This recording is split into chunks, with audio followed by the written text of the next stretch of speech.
जिले से इस वक्त एक बड़ी खबर सामने आई है, जहां पर पथराव रोकने पहुंचे एसपी को ही ग्रामीणों ने लहूलुहान कर दिया। मामला प्रदेश के आदिवासी बहुल्य और नक्सल प्रभावित नारायणपुर जिले का है। धर्मांतरण का विरोध कर रहे ग्रामीणों के पथराव में एसपी सदानंद के सिर पर पत्थर लग गया, जिससे उनका सिर फूट गया। मौके पर भारी संख्या में पुलिस बल तैनात कर दिया गया। उन्हें जिला अस्पताल में उपचार के लिए भर्ती कराया गया है। जानकारी के मुताबिक हफ्ते भर पहले नारायणपुर के एरका गांव में ईसाई समुदाय के लोग आए थे। ग्रामीणों ने उन्हें मारकर भगा दिया था। इसके दूसरे दिन गांव में बड़ी संख्या में समाज के लोग आए और उन्होंने गांव वालों से मारपीट की। कुछ दिन शांत रहने के बाद मामला एक बार फिर उठा और धर्मांतरण कराने के लिए वे गांव पहुंचे। ग्रामीणों ने इसका विरोध किया तो उनसे मारपीट की गई और इसी के विरोध में मंगलवार को बड़ी संख्या में ग्रामीण जुटे थे और चर्च में पथराव कर रहे थे। इस दौरान एसपी सदानंद कुमार मामला शांत कराने पहुंचे थे, लेकिन उन्हें ही पत्थर मार दिया गया, जिससे उनका सिर फूट गया। फिलहाल उनकी स्थिति सामान्य बताई जा रही है। इधर हालत को देखते हुए आईजी सुंदर राजपी मौके के लिए रवाना हो गए हैं। आदिवासी समाज के द्वारा एक मीटिंग रखी गई थी, जिसमें उनके जो लीडर्स थे उनसे कलेक्टर साहब और मेरे द्वारा कलेक्टर साहब के चैम्बर में उनको बुला करके बातचीत भी की गई थी कि आप लोग अपना शांतिपूर्वक उसको रखें। तभी जो है कुछ लोग जो है नेतृत्व विहीन होकर के चर्च के ऊपर हमला करने के लिए चले गए थे। तो वहाँ पुलिस बल के साथ मैं भी वहाँ पहुँचा और समझाने की कोशिश कर रहे थे और वहाँ पे कोशिश कर रहे थे। तभी जो है सब मान भी गए थे। इसके बाद सब निकल गए थे और पीछे से किसी ने मेरे ऊपर जो है हमला किया, जिसमें चोटिल हो गया। लेकिन फिर भी प्रशासन के द्वारा, पुलिस के द्वारा पूरी तरह से संयम रखा गया और संयमित करके सभी को अलग कर दिया गया है और उन्हें जो है हटा दिया गया है और विधि पूर्वक इस पे कार्रवाई की जाएगी। गिरफ्तारी हुई है?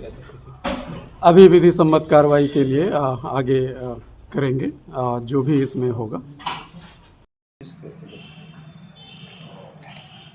कल से जो नारायणपुर में घटनाएं हो रही है, उसमें सर्व आदिवासी समाज का नाम जो लिया रहा है वो जो गलत है। इसमें सर्व आदिवासी समाज किसी भी तरह इन्वॉल्व नहीं है और हम लोग जो भी घटना हुआ उस घटना का घोर निंदा करते हैं और जो है खंडन भी करते हैं। इसमें जो घटना हुआ इसमें किसी संगठन विशेष का या किसी का हाथ हो सकता है, लेकिन सर्व आदिवासी समाज का इसमें कोई भी वो नहीं है, ताकि आदिवासी समाज को का नाम वहाँ सामने लाया जा रहा है। इस सरासर गलत है। जो तोड़ फोड़ हो रहा है इस पर आप लोग कार्रवाई की भी मांग करना चाहेंगे क्या? नहीं, जो गलत किया है उसके ऊपर तो कार्रवाई होना चाहिए। जो मारपीट करते हैं किसी संस्था को या किसी के धार्मिक स्थल को तोड़ फोड़ करना बहुत ही गलत है। अब इसको तो हम लोग सर्व आदिवासी समाज की तरफ से, मैं अध्यक्ष होने के नाते इसका घोर निंदा करता हूँ। ऐसा नहीं होना चाहिए। ना ही हम इसमें किसी भी कोई भी परिस्थिति में हम इसमें इन्वॉल्व नहीं है। ना हमारे कोई पदाधिकारी उसमें सम्मिलित है, ना कुछ नहीं। कोई व्यक्ति विशेष के हिसाब से ही होता है। जो सर्व आदिवासी समाज का नाम लेके जो आंदोलन कर रहे हैं, तो इनके विरुद्ध आप लोग सर्व समाज क्या करना चाहता है? आप लोग को भी आपने तो खंडन कर दिया। नहीं, उनके ऊपर जो भी नाम लेके कर रहा है, सबसे पहले तो शासन उनके ऊपर कार्रवाई करे। जब हमारे समाज के, अगर हमारे समाज के लोग हैं, हम कौन हैं क्या है अब तो हमको मालूम नहीं है, लेकिन हमारे ऊपर जो इल्ज़ाम लगाया है सर्व आदिवासी समाज के नाम से, वो तो निंदनीय है।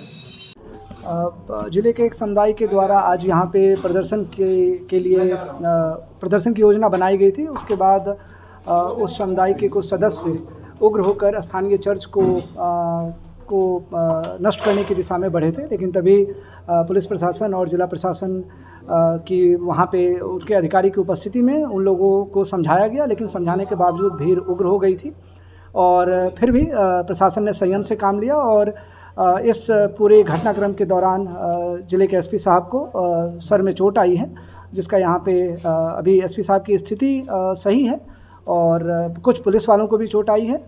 प्रशासन की तरफ से पूरी संयम दिखाई गई है और अभी भी हम लोगों को समझा बुझाकर उनके घर वापस भेजने के लिए कोशिश कर रहे हैं। आंदोलन की पहले से सूचना थी क्या? उनके तरफ से एक सभा करने की सूचना दी गई थी। आज सभा करने से पहले मेरे और एसपी साहब के द्वारा उस समाज के जो लीडर्स हैं उनको कलेक्टर चैम्बर में बुला करके उनको समझाइश दी गई थी कि यह सभा शांतिपूर्ण होनी चाहिए और व्यक्तिगत रूप से उनसे बात की गई थी, लेकिन फिर भी ये घटना। विप्लव कुंडू की रिपोर्ट।